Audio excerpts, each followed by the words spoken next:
Tuto Quiroga, buenos días. ¿Cómo estás?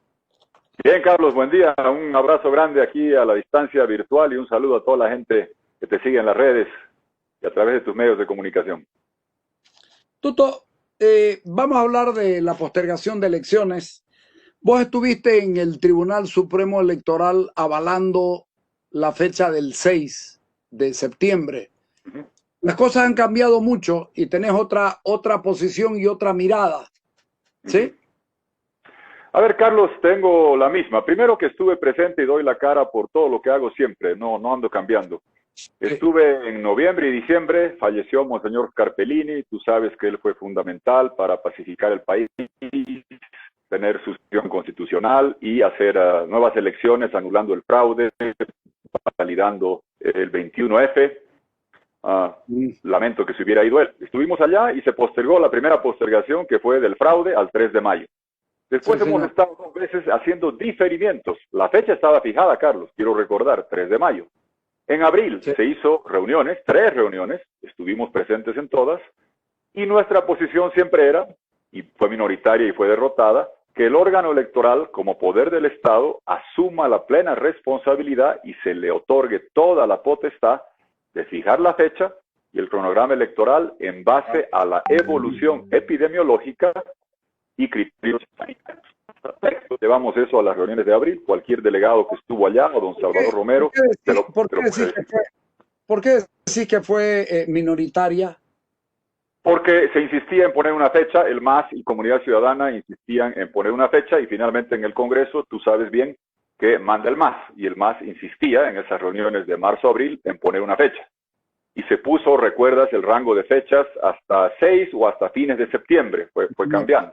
Y ahí el 24 de abril, si revisas las noticias, verás a Salvador Romero saliendo del Congreso, fue la última reunión, yo tenía gente allá, y se acordó en el informe de comisión diferir la elección. Muy bien, se difirió la elección. En el Pleno le viene pataleta al tirano cobarde prófugo desde Buenos Aires, que llama y dice, no pongan septiembre, pongan 2 de agosto, y cambian el acuerdo.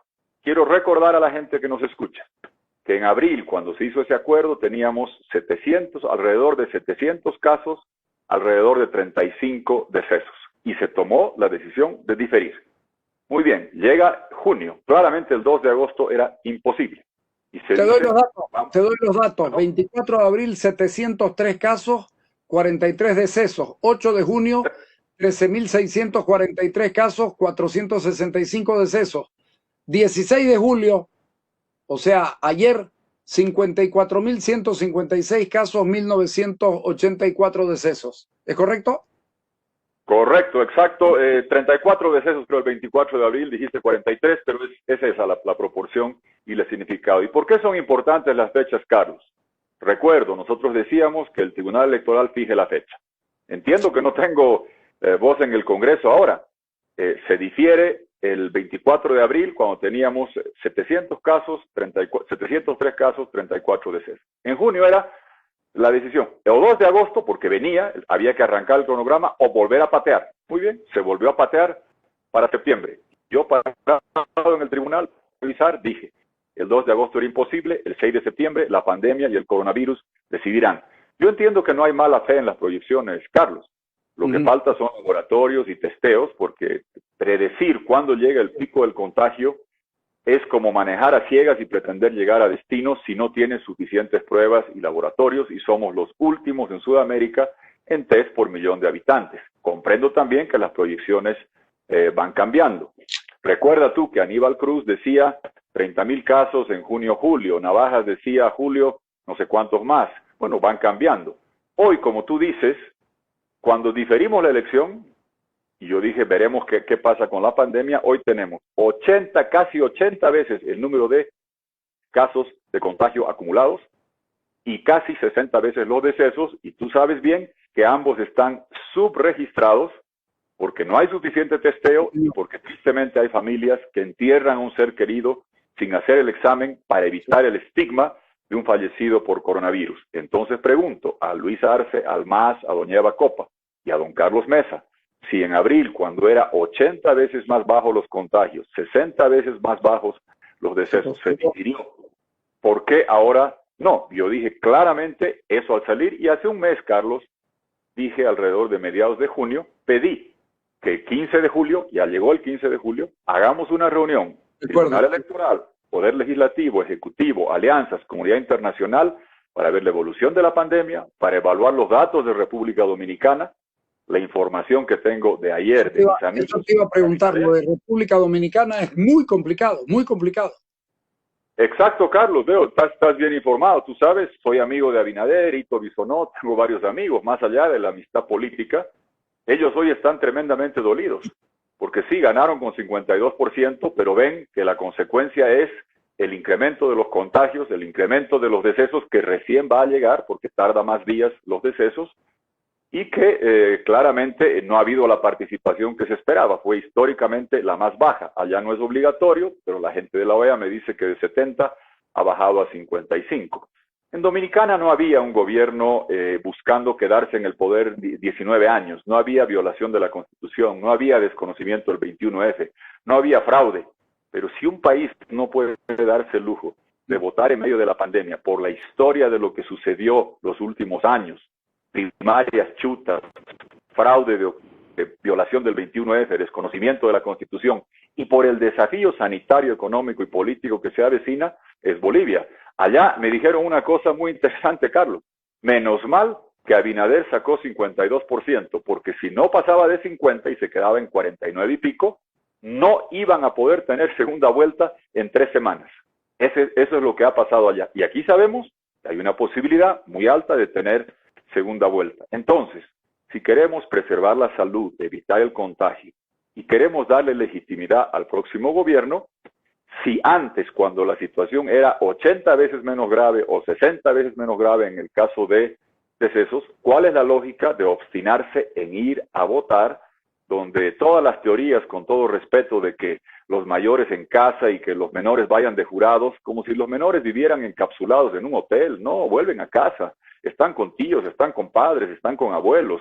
Hay una realidad que es muy difícil. He pedido que estén organismos, Carlos, para que nos digan si va a haber observación electoral internacional, que te puedo decir que no, estamos camino a que no exista. Y sin observación, el fraude del MAS se repite. Evo Morales se opone a que venga la OEA porque dice que no es confiable.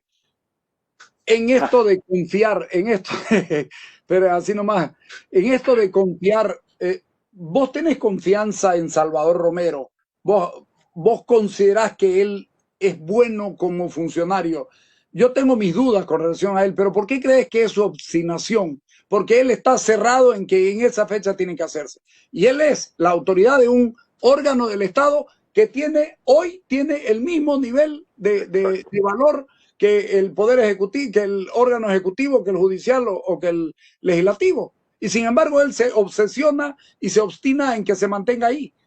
Explicado, vos conocés más que yo.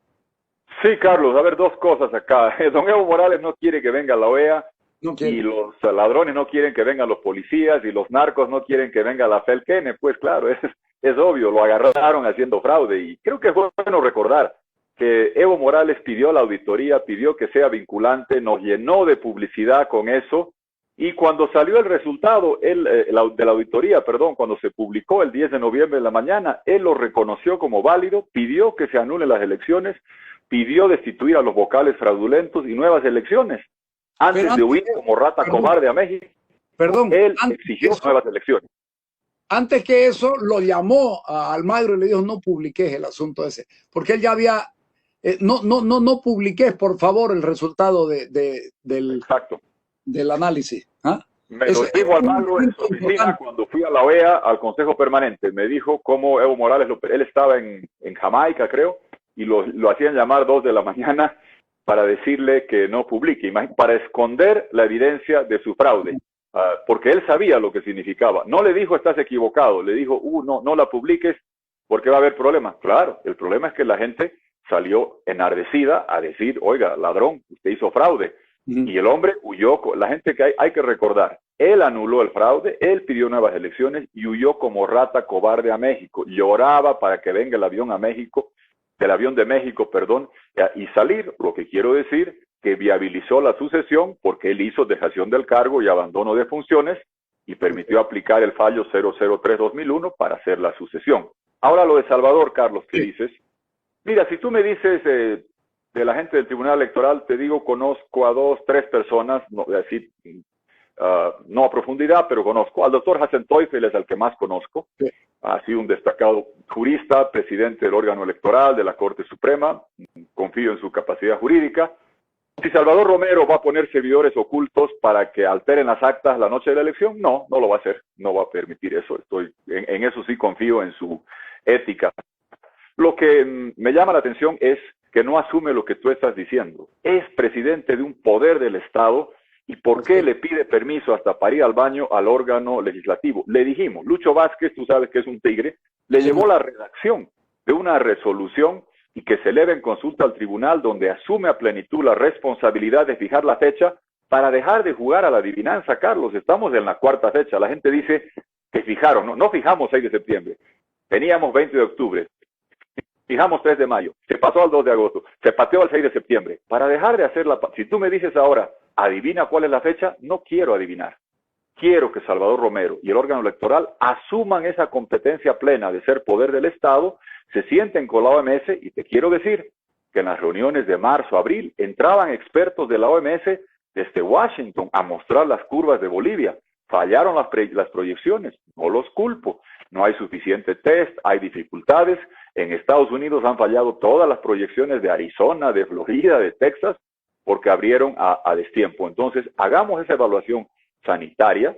Si hoy la situación es 80 veces más grave, y lo central, Carlos, para don Salvador Romero, asuma la responsabilidad y mire los datos. No voy a volver a mi profesor Vinchuca, le decíamos con cariño en La Salle, que nos enseñaba cálculo, la primera derivada y la segunda derivada. La velocidad y la aceleración de la curva se están incrementando. Para que la gente entienda, la moto está yendo hacia adelante, está con velocidad, y cada vez está yendo más rápido. La curva está en la fase del cohete. No estamos ni siquiera en la parte de la campana, donde sigues con velocidad hacia adelante, pero desacelerando. No, ni siquiera en eso, ni bajando la curva. Y todo el mundo dice que para tener normalidad, y ojo, los que comparan con ir al banco, por favor, la cantidad de gente que ha ido a los bancos en un mes y medio, aquí es en 8 horas, en colegios y no en fortalezas bancarias inexpugnables. Tenemos que estar bajando la curva. ¿Para qué? Para que no pase, yo quiero ser presidente. Tengo la propuesta, tenemos la capacidad, credibilidad, relaciones internacionales para reconstruir la economía, reparar la democracia, que no vuelva nunca más el MAS, traer la cooperación para salvar la economía con los 7,000 millones de dólares que desde febrero vengo hablando. Pero no quiero que esa banda, para el que sea, diga cuántos contagiados de coronavirus, cuántos decesos de coronavirus. Y Carlos, tú sabes bien, tengo datos y análisis que muestran, y tú habla con la gente, mira en línea. Casi la mitad de la gente no está dispuesta a arriesgar la vida para ir a votar. Podemos darnos el lujo, después de todo lo que hemos sufrido estos últimos años, de tener una elección no con 6.100.000 votos válidos, con 4 millones de votos válidos. El único que quiere eso es la rata cobarde de Evo Morales, que salió huyendo para decir, yo saqué 2.900.000 votos con fraude, y decir sigo siendo el torazo de este país, porque el que gana va a entrar con 1.800.000, con 1.700.000. Eso te quita legitimidad y te merma la fuerza para encarar los desafíos que se avecinan. Te voy a hacer una pregunta. ¿Vos crees que en caso de ganar Luis Arce no va a pasar lo de el tío Cámpora, que una vez en el poder a los 6 meses llamó para que venga el general Perón a hacerse cargo? A ver, 2 cosas. La primera que tienes es central. Lo primero, Luis Arce, créame, no va a ganar. Yo sé que hay gente que pinta. No, yo tampoco creo, pero si ganara, yo tampoco creo que gane. A ver, él ha venido aquí a hacerle bancada al MAS para buscar que el que entre con poca legitimidad, que sea un gobierno débil, que sea timorato, y corretearlos para que vuelva Evo Morales. Sí, de eso estoy convencido. Desde la presidencia no lo va a poder hacer porque una abrumadora mayoría de la gente quiere un gobierno alternativo. Creo que has tocado en el tema de fondo, la razón por la cual yo he incursionado en esta candidatura. Yo no quiero que pase lo que señalaste en Argentina, y que ha vuelto a pasar. Con todo cariño a don Mauricio Macri, no hizo lo que se debía en la parte económica ni política, y volvió Cristina. Sí, señor. Con todo cariño, y la admiro a doña Violeta Chamorro, que en paz descanse en Nicaragua, no hicieron lo que se debía, y volvió Ortega. Y ahora no lo sacas, ya no se sabe cómo sacarlo. Y he ido a las primeras elecciones, he presidido observación electoral en la primavera árabe, en Jordania, estuve en Egipto, estuve en Marruecos haciendo elecciones, en Tunisia, en la primera que hubo, porque tú sabes, los europeos y los gringos levantan susceptibilidad, los bolivianos podemos pasar más tranquilos. Y fíjate, en Egipto cayó Mubarak, llegó la hermandad musulmana, estuvieron un tiempito y ahora volvió al-Sisi. ¿Quién era el edecán de Mubarak? Cambió la constitución, se queda para siempre. Si llega un gobierno sin la firmeza, sin la capacidad, sin la reconstrucción económica, para que el MAS no vuelva nunca más, volvemos a lo que tú estás diciendo. Y en eso, con toda claridad, hay que ser muy claros respecto a lo que se avecina. Lo de Evo Morales, acá le vamos a investigar hasta el calzoncillo, y yo no le voy a pedir que se someta a mis jueces, le voy a pedir que se someta a jueces independientes y probos para ver qué pasó con narcotráfico, toda la corrupción, 50.000 millones de dólares que se farrearon el gas, al cajero del desfalco Luis Arce. Carlos, la gente se olvida, este cobarde ya huyó en diciembre, revisa en Google, 6 de diciembre, se escapó a México después de estar en la embajada con salvoconducto. Ese es un cobarde, ese va a salir corriendo después de la elección. Lo que quieren es hacer bancada para generar convulsión, esperando que toque un gobierno débil. Yo no voy a esperar que vengan por nosotros, lo vamos a perseguir, y con todo respeto a los que dicen que van a investigar otras cosas, le quiero decir, en el Hotel Las Américas, Carlos, nada más que lean tus libros, yo lo voy a acusar en cortes internacionales a Evo Morales para que termine en una celda fría en La Haya o escondido con su papito Raúl Castro en Cuba, porque él ejecutó, él dio la orden de ejecutar a 3 ciudadanos en su cama o arrodillados.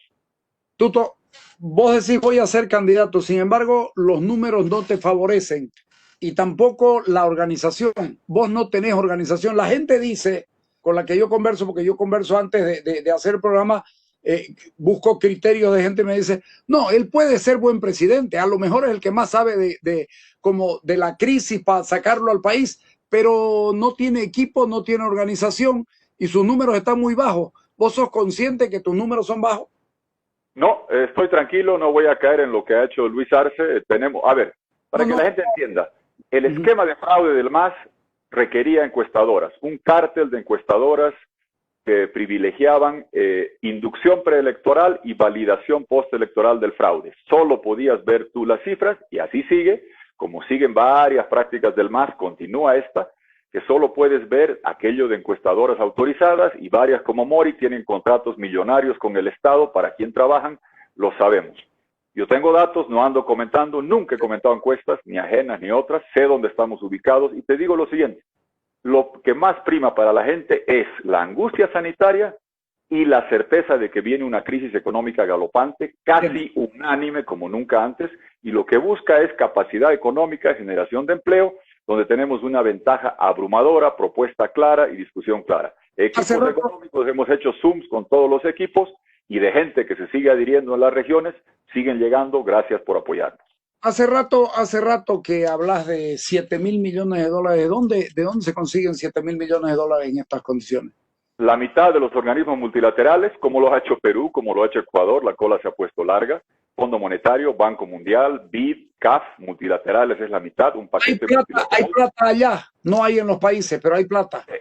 Existe, a ver, dentro de los, para que entendamos, ningún país, Carlos, ha respondido al coronavirus sin una inyección exógena de recursos. La ventaja que tienen los norteamericanos, los europeos, japoneses es que tienen bancos centrales con monedas muy sólidas y le han inyectado. Estados Unidos, cada vez que hace un paquete, es el PIB de Brasil. Le están inyectando 15, 18, 20% del PIB a sus economías para combatir el coronavirus. Aquí, yo hablaba en tu programa, recuerdo, en febrero, de los 7.000 millones de dólares y había ido esa mañana a la UNED. Y me miraban con cara rara, Carlos, porque me decían, ¿por qué nos está ofreciendo una solución para un problema que no existe? Existía el problema, preexistente si quieres, desde el punto de vista sanitario. El desfalco del MAS, que quemó reservas del Banco Central de 15.000 a 6.000, dejó déficit dual fiscal y comercial gigantescos, se farreó el gas y era insostenible desde el punto de vista del sistema financiero y macroeconómico lo que pasaba. Había que reponer los dólares que quemó Luchito Arce, el cajero del desfalco y la corrupción, con un programa externo. Eso, agregado, le agregas el coronavirus, más gente, más apremiante el hacer esto. Yo he hecho eso. Los últimos que han tenido que lidiar con crisis, hablando de equipo, es quien habla y mi equipo. 5.500 millones de dólares condonamos del Fondo Monetario, del BID, del Banco Mundial, Diálogo 2000, gracias al cardenal Terrazas, a Monseñor Scarpellini, lo repartimos para dar respuesta a la pobreza, y no irresponsablemente, como dice Luis Arce, moratoria unilateral, cosa que secundó Mesa extrañamente, no entiendo por qué. No es porque si haces moratoria, Carlos, con organismos que tienen flujos netos positivos, me explico, lo que amortizas en capital e intereses es menos de lo que recibes, es pues hacerte harakiri. Hay que hacer renegociaciones, como hicimos, hablando con los socios, hablando con Estados Unidos, con Europa, voto por voto en el Congreso americano y Parlamento Europeo, conseguir la autorización para que a Bolivia nos den 3 rondas de condonación total, multilateral y bilateral. Ahora hay que hacer eso para conseguir paquete multilateral, bilateral, mercados bursátiles, como titularizando ingresos futuros, haciendo bonos sostenibles, bonos de las metas del milenio, conozco cómo se hace eso, repones la confianza, tienes los dólares, se tranquiliza el sistema financiero, la mitad de eso lo inyectas para preservar empleo, viendo mora, patrimonio y liquidez en el sistema financiero. ¿Cómo ves las medidas que ha hecho el gobierno, que son desesperadas, que son tardías, pero tienen algún sentido? Tienen sentido desde el punto de vista discursivo, Carlos. Fíjate, yo con el equipo, tú conoces a Carlos Kemp, Ramiro Cabero, Jack Trigo, mucha gente, que es el último grupo de gente que lidiamos con crisis. Hicimos FERE 1, FERE 2 para inyectarle liquidez al sistema financiero. Hicimos fortalecimiento patrimonial, PROFOP. Hicimos el banco malo, sacamos cartera mala en Nafibo. No voy a enredar a la gente, pero tienes que ver mora, patrimonio y liquidez del sistema financiero para salvar a las empresas. Y ha habido el anuncio, ya no se llama FERE, se llama FORE. Bien, buen anuncio. El programa de empleo que hicimos, el PIE, Programa Intensivo de Empleo, está el mismo nombre, muy bien. La pregunta es, ¿dónde están los recursos? Yo conseguí los recursos, condonábamos y conseguíamos recursos.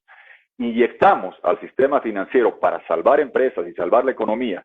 Cuando recuerdas, cayó Argentina, cayó Brasil, devaluaban, no dormíamos. Tuvo que intervenir el Banco La Paz, el Banco Videsa, el Banco BBA, no teníamos el Banco Unión, pero salvamos la economía de Bolivia y seguimos creciendo. ¿Cómo? Salvando las empresas, preservando los empleos, viendo mora, patrimonio, liquidez, y estamos en ese entonces lo que hoy sería el equivalente de 1.500 millones en liquidez, de 1.500 en cartera, de 500 en bonos convertibles en acciones, y eso se tiene que hacer. El problema ahora, Carlos, es que tenemos una ingobernabilidad, y lo bueno de hablar contigo es que conoces la historia, que es más grave o es más profunda la ingobernabilidad que en la UDP. No las consecuencias económicas, en el sentido de guerra con el Congreso, que no le aprueban ni un centavo al Ejecutivo y están haciendo populismo todos los días, poniendo en riesgo la economía.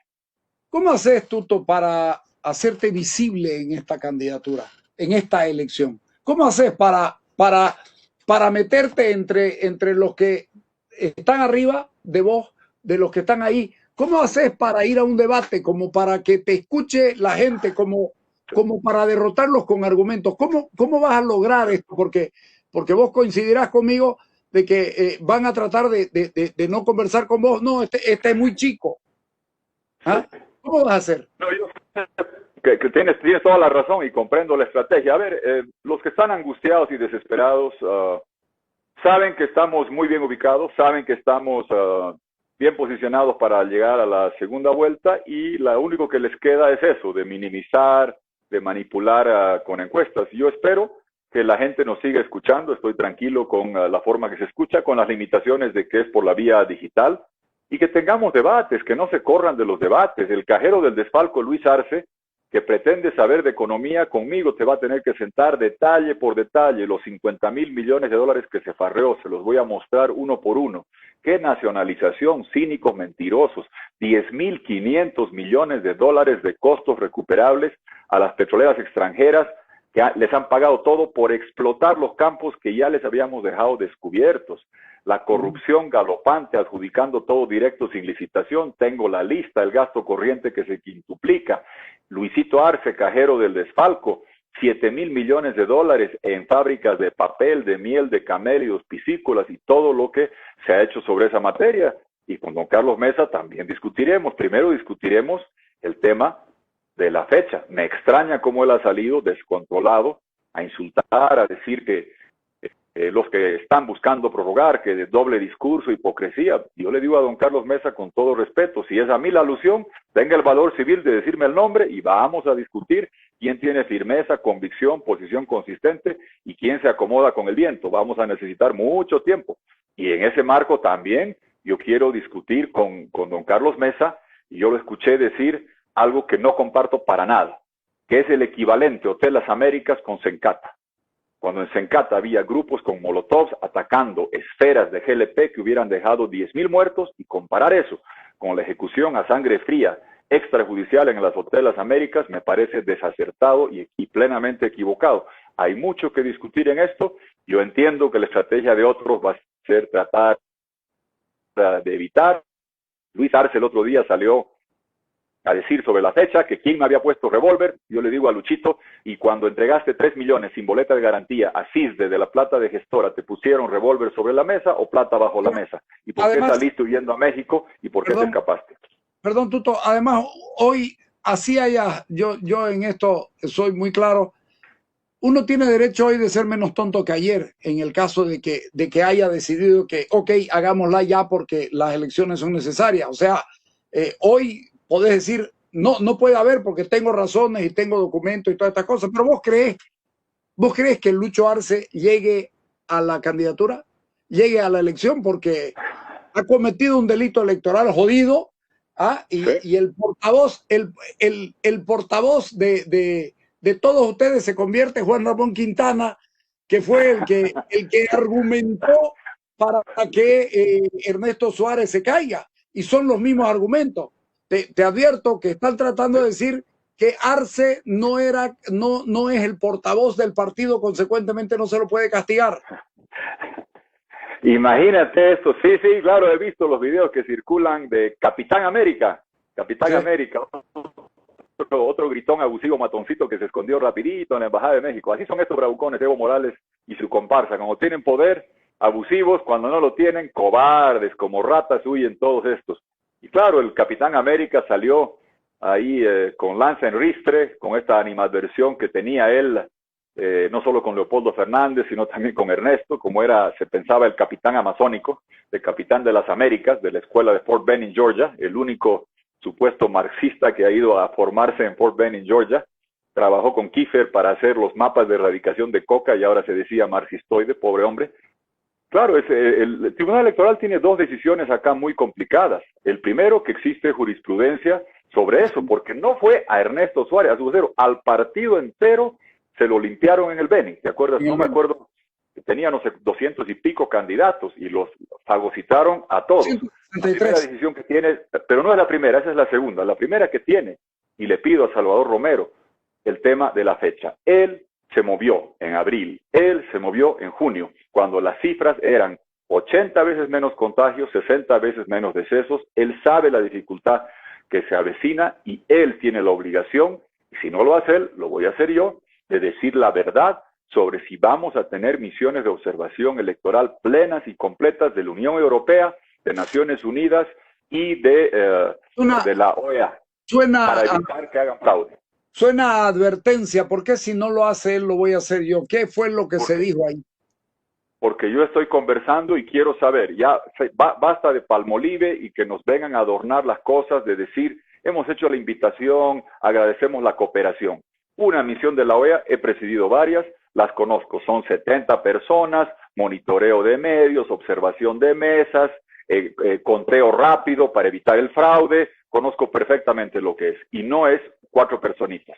Es una misión completa de la OEA, conozco las de la Unión Europea, las he visto, me invitaron a presidir una misión en Tunisia, como te decía antes, sé lo que es, y tenemos que tener observación electoral plena. Entonces, don Salvador Romero tiene que tomar en cuenta los temas sanitarios, de salud, tiene que ver la experiencia comparada con Dominicana y tiene que avisarnos si vamos a tener observación electoral. Yo estoy en contacto, conozco a la gente y le pido a él, que es la contraparte oficial, que hable. Si él no dice claramente la verdad sobre si vamos a tener o no observación, la voy a salir a decir. Estoy hablando, estoy conversando, voy a tener otra conversación el día lunes con gente de fuera, porque sé que por lo que ha pasado en Bolivia, Carlos, no podemos darnos el lujo de hacer una elección que no tenga consideración, humanidad, sensibilidad con la salud y que no garantice legitimidad con participación y observación. Pero vos crees que vendría una comisión de observación a Bolivia en el estado en el que aparentemente va a estar este país. Van a venir a arriesgarse. Mira, República Dominicana ya te pone ahí un alto, ya hay una bandera roja para la OEA, no creo que quieran venir. Tienes toda la razón, Carlos, por eso estoy seguro que no. Por eso le estoy diciendo a Salvador Romero, que es la contraparte oficial de las misiones, que es quien las invita, que es quien firma el documento, que cuando recibes una misión de observación electoral y cuando llegas a un país, yo llegué a Honduras, llegué a Ecuador, llegas a Tunisia, vas al órgano electoral y firmas el documento de observación. Él es la contraparte y le pido que informe al país sobre esto porque tienes toda la razón, Carlos.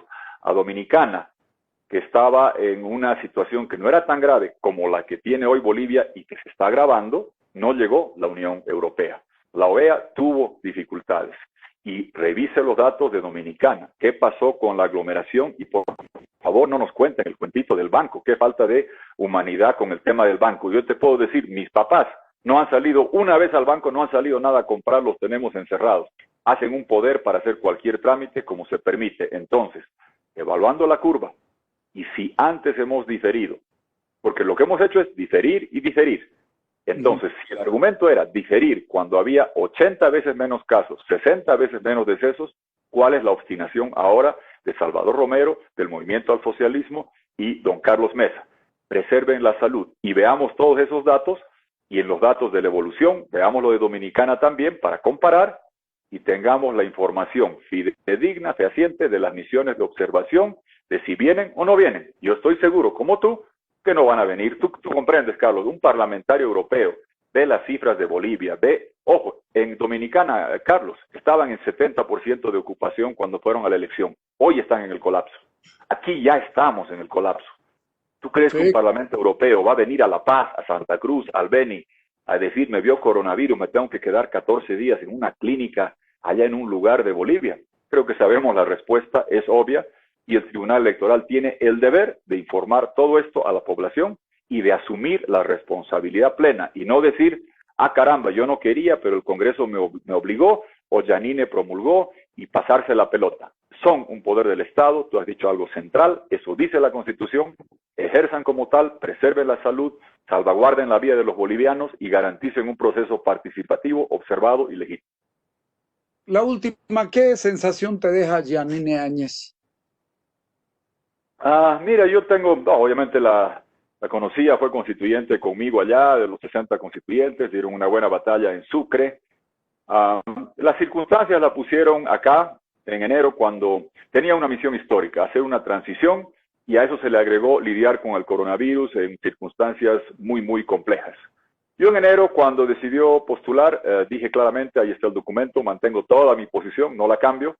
Respecto a que iba a traer problemas de percepción internacional, claro, porque la versión del golpe recrudece, Carlos, la matamos esa versión del golpe, con todo, la matamos, digo, desde el punto de vista discursivo, cuando fui a la OEA, fuimos a Mercosur, fui a México, cuando se convocan nuevas elecciones por unanimidad, ojo, el Congreso por unanimidad anula el fraude, valida 21F, selecciona vocales y nuevas elecciones.